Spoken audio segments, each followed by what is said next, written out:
absolute Chad energy. Why? You can see that number. Nice. Sweet Lord, please have mercy. Baby Jesus, please save us. I know I used up my 3 favors. Back to sending like a week later. New car, speed racer. Oh, bro, I need a fucking bro. How to find your purpose. But let's go a little bit back where it all started.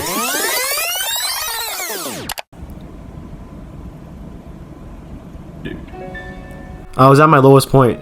This was less than 3 years ago. I was playing Fortnite 24/7. I had such low confidence. I was absolutely underweight. I was like 113 pounds. And I simped for so many girls. And it always seemed like my parents were really disappointed in me, probably because of how I presented myself and how I used my time. And I remember there was this one thing that haunts me so long that right now, even to this day, I don't even want to admit. But in grade 10, because I was indulging in so much pleasure, because I didn't really have a sense of meaning, I had a 17% in my math class. And I just felt so directionless because I didn't really care about school whatsoever. And instead, I used all these instant gratification things, like I said, with Fortnite, porn, social media. I used all these platforms to escape from my reality because I already thought that was such a failure. With such a low mark, I already gave up. I didn't even try to study at all, and I had such a fixed mindset. Okay, they don't call me Slammy Jason for nothing. And without any purpose, it felt like life had no meaning.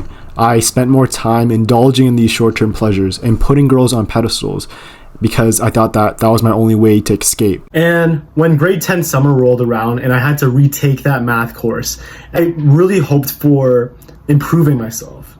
And weirdly enough, on YouTube, the recommendation page, I think it hurt me a little bit too creepy. I was recommended a self-improvement video, and it gave me a sense of hope and motivation.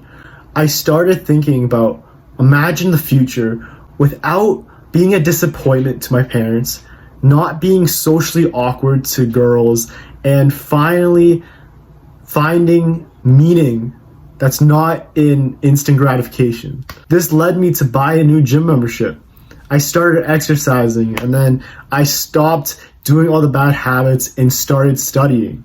This got me so fucking motivated, and everything was going well. My progress was going up, and I was so motivated that every day I was blasting like Lose Yourself by Eminem. Better not lose yourself in the moment. That was a fucking time. It's like when you're going against all the odds, I felt like a main character. That's what the self-improvement industry did for me.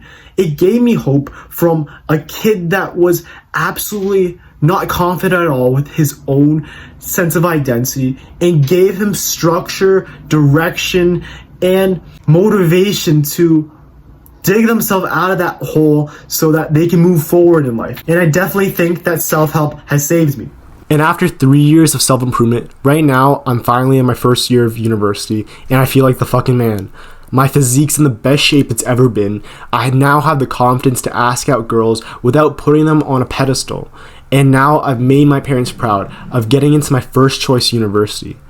The feeling where your parents are supposed to be the people who love you the most, yet they made me feel worthless at times too. But I've realized that throughout the self-improvement journey, it started off with me trying to impress girls and trying to make my parents proud. But now I started doing it for myself, and I realized that my identity started to slowly shift. And now you're probably wondering, is this the end of another self-improvement YouTube video that you always watch? Oh yeah, now I'm gonna get so inspiration, I'm gonna go to the gym, and then the cycle continues, and then you're gonna become your own YouTuber, and then you're gonna make this fucking content. Nah, bro. I was solely consuming self-improvement for a sense of comfort for my own identity now. It seemed that I always went to these self-improvement YouTube videos so that I can feel that I'm reinforcing my own identity. I thought that because I was so addicted to watching these self-help videos now, that it led me to have a sense of self-verification because I needed to make my own identity stable so that I knew that I had some meaning in society. Which, this sounds super like wishy-washy now, you're probably like, what the f?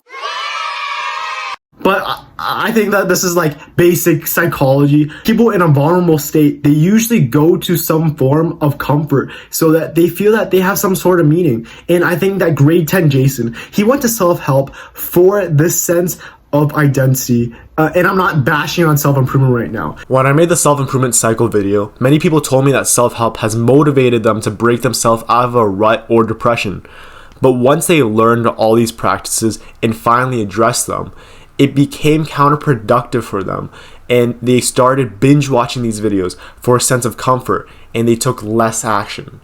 If you've been watching self-help for a while now and made significant improvements by learning the benefits of journaling, no-fap, cold showers, but once you've learned all these practices, once you're at this point, these videos are distracting you from finding your purpose. I'm not saying that you should stop doing all these habits altogether, but if you make self-help your meaning, your purpose, your entire existence, you're going to be missing out on a lot of your own potential. Addressing your mental health first with self-improvement is one of the best stepping stones to reaching your purpose.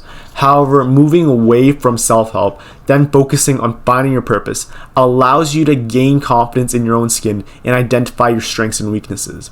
When grade 10 Jason was looking for meaning, it would be 1,000 times more difficult to find his purpose because he didn't think he was good enough at anything. I think the main problem with people finding their purpose is that they're going against the grain with their own traumas and poor mental health. But once you find self-help and you use these practices to help you find direction, you'll feel like an upgraded version of yourself. But now you can't make these upgrades your passion because you simply use them to get yourself out of the rut. But now move beyond self-improvement by using these upgrades to help you discover your passion.